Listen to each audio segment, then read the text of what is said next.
ที่เขาใส่แบบใดเนาะใส่แบบนี้ใส่แบบนี้บ่แม่เราถ่าให้ปลาเข้าแม่ประมาณจักนาทีปลาจึงเขากินประมาณ1 นาทีหลังจากนั้นก็คือมีปลาเข้ามาจุดนี้เขาก็เอามุงมาโยนแม่สาวลาวหากินแบบโบราณโยนมุงก่อนโอ้มาอยู่เนาะเวิร์บไงนะโอ้เบิ้งปลาใหญ่เนาะ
สวัสดีFC ทุกคนมื้อนี้สาวสุกกะสิมาไล่ปลาคือเก่าเด้อผู้ใดอยากเห็นวิธีสาวสุกก็ฝากติดตามสุกเด้อมื้อนี้สาวสุกกะสิพาเบาบนตาคือเก่าทุกคน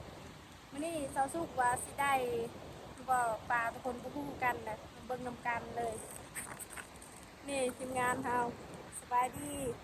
สบายดีเด้อทุกคนเบิ่งชุกๆเอาปลาคือเก่ามานี่กามันห้องก็เลยถือหมวกมาทุกคนเลย มื้อนี้ร้อนอ่ะ รอชวนเข้าเล่นสงกรานต์ชวนเฮาสิเอาปลาก่อนมื้อนี้ แม่บ่มีเงินสิไปเล่นสงกรานต์ทุกคน ได้ก็ไปอวยนำกันเด้อพี่น้องสิมาหรือบ่มื้อนี้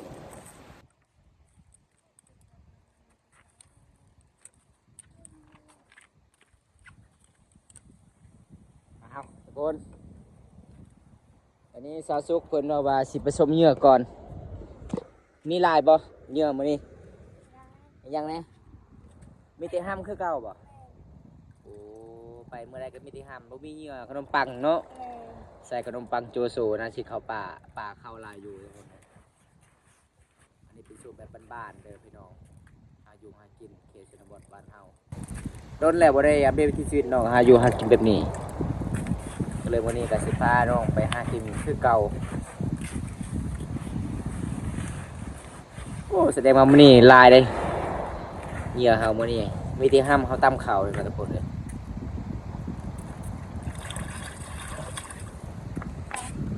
ไปทุกคนไปเบิ่งน้ำกันพี่น้องไปน้ำกันเด้อพี่น้องเอ้ยมื้อนี้สาบานหมาลายเลยกะสิได้หรือบ่กะไปเบิ่งน้ำกัน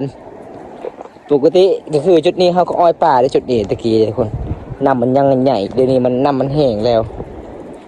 นี่อาจารย์มุงนะฮะคักได้ไหนจ้ะ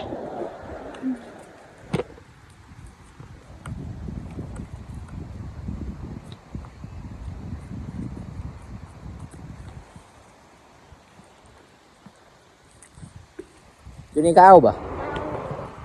ปลาสิเข้าในได้เนี่ยมันตื่นโพดไง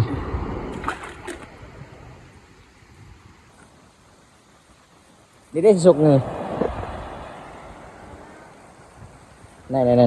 ย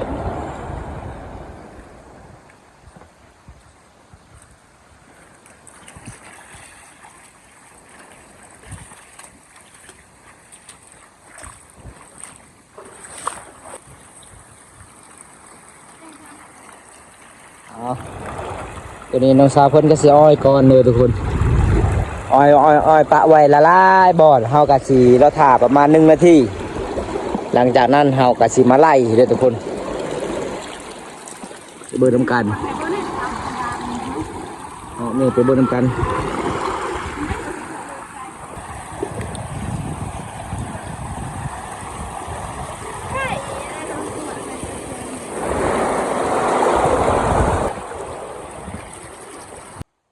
สุกตอนนี้มี FC คนหนึงถามว่าหากินแบบใดเนาะคือมันแปลกแท้วิธีเฮาใส่แบบใดเนาะ ใส่แบบนี้ ใส่แบบนี้บ่ แม่น เราท่าให้ปลาเข้า แม่น ประมาณจักนาทีปลาจึงเข้ากิน ประมาณ1 นาที 1 นาทีหลังจากนั้นก็คือมีปลาเข้ามาจุดนี้เฮาก็เอามุงมาโยน แม่น โอ้โยนแล้วก็คือเฮาก็สิจับ แม่น จับท่านอยู่บ่ปลานะ กับพัน โอ้ปีหนึงมีจักเทื่อเฮาหากินแบบนี้ ลายเถื่อ หลายเทื่อบ่อ๋อแล้วดูยามเดือนใด รู้ยามเดือน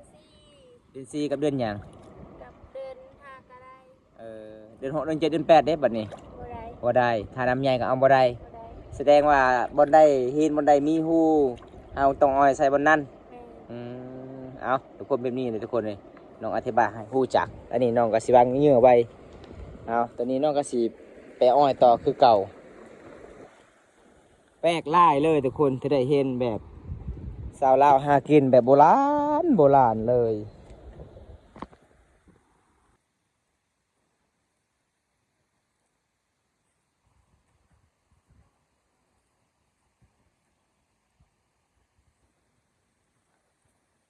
มันก็สิเมื่อยคือกันนะทุกคนเพื่อไปเบิ่งวิถีชีวิตน้อง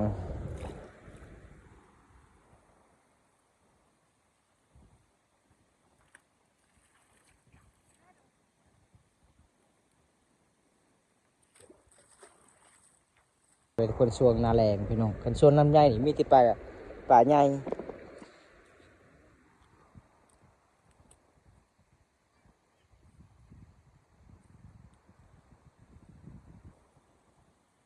เป็นยังไงสาวสุกเล่นแล้วบ่เจ้าบางเงี้ย แล้ว ประมาณจักบอลเจ้าบางเงี้ยนะ ลายบอล ลายบอลเจ้าชื่อมัดบ่ ยื้อ อ๋อตอนนี้ก็คือจักนาทีแล้ว ประมาณ1 นาทีแล้ว 1 นาทีแล้วตอนนี้เขาก็สิเริ่มไปเอาบ่ แม่ เอาทุกคนไปทำการเลยทุกคน ไปเบิ้งน้องไปเอาปลาเองเลยทุกคนบอมตากับบ่ได้ทายหลายตอนน้องไปอ้อยปลาเพราะว่าย่างมันยากเลยทุกคนตอนนี้น้องก็สิเอาปลาก่อนขาบอมานก็คือเขานุ่งทรงเสื้อขาววันนี้ยันปลาเห็นเอาให้น้องไปก่อนทุกคนเลยคันสิไปติดกับน้องยันปลาเห็นเลยให้น้องไปทิมมุงก่อนโยนมุงก่อนเนี่ยปลาอยู่บ่เป็นยังไงออกมาเลยเอาดูคนเบิ้งน้ำกันเลยทุกคนเลยตอนนี้ให้ซาซุกเพิ่นเอาปลาก่อนวันนี้ก็บ่ได้ตัดต่อเลยคลิปถ่ายไปยาวๆเลยเจ้าคือบ่ใส่น้ำถ้าใส่น้ำปลามันก็บ่ตายโอ้มาอยู่เนาะ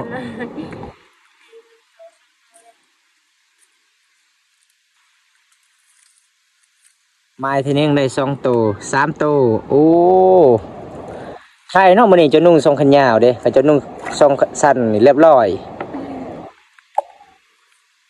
เอา3 ตัวแล้วพี่น้องไม้หนึ่งก็ได้3 ตัวคันปลาใหญ่นี่โอ้น่าสิได้หลายอยู่เพราะว่าช่วงนี้ได้แต่ปลาน้อยเนาะปลาสาดอย่างเดียวปลาใหญ่ก็คือมีแต่น้ำใหญ่น้ำน้อยนี่เอาปลาน้อยเลยทุกคนเลย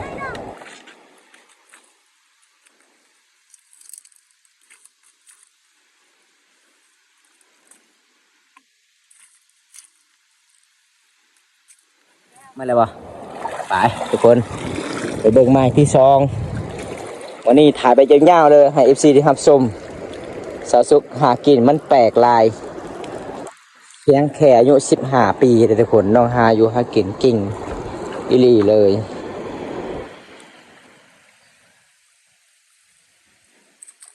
เอาโอ้บ่ทาน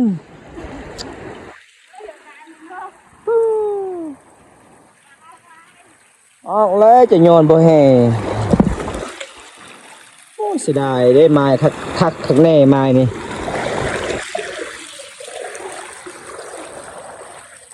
ไม้ที่2เอาบ่ทันซ้ำไปเบิ่งไม้ที่3วึบเดี๋ยวจะได้มีป้าอย่าบ่ไปทุกคนไปเบิ่งกันทุกคน ไปง่ายเด้อ ปลาใหญ่ป่ะปลายังปลาใหญ่นะ ปลาโอย ฮะ ปลาจ้า จะใส่น้ำก่อนใส่น้ำก่อนเอาน้องว่าได้ปลาใหญ่แล้วทุกคนโอ้เอาสะดุ้งมากันไว้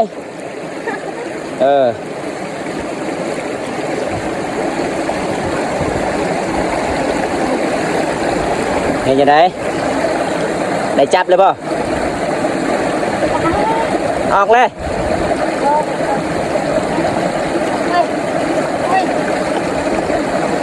เดี๋ยวสิออกแล้วบัดนี้ ได้เลยวะโอ้เอามาเบิ้ลน้ำกันทุกคนใหญ่สำได้น้องว่าใหญ่โอ้เบิ้งปลาใหญ่เนาะไม้ที่สามกับมานอยู่นี่เอาไม้ที่สองเอาบ่ทันไม้ที่สามบัดนี่เป็นจังไดเนาะทุกคนปลาใหญ่บ่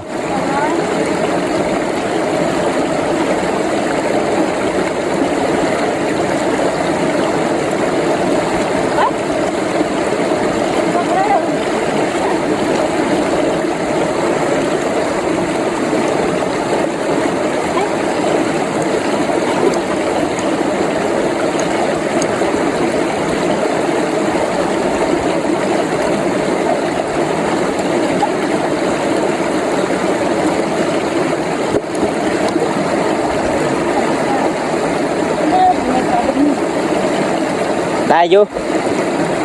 โอ้2 ตัว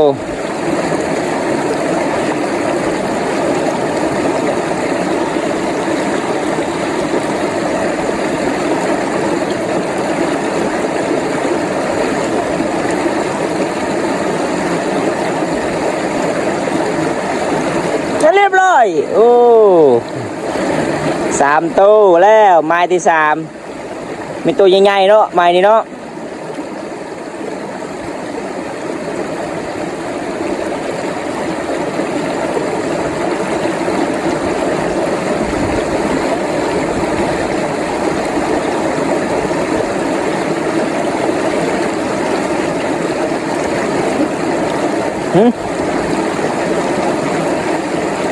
ยัง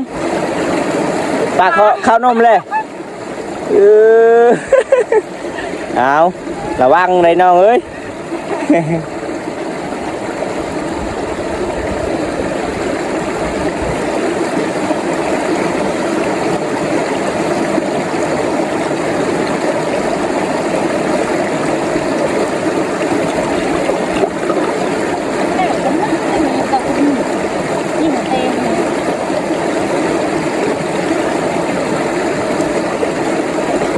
เห็นอยู่บ่จับอะไรเนาะเอายาก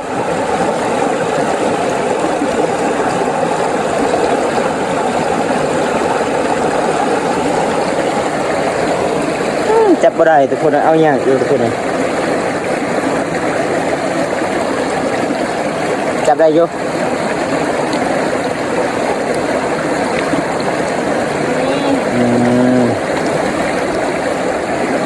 ได้พอดีเลยปล่อยเอ้า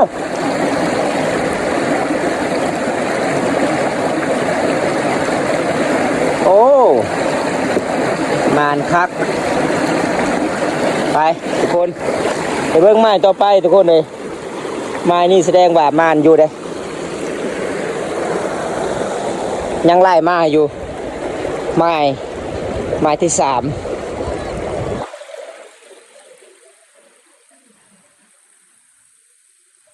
ตัวนี้ให้น้องไปเอาบุง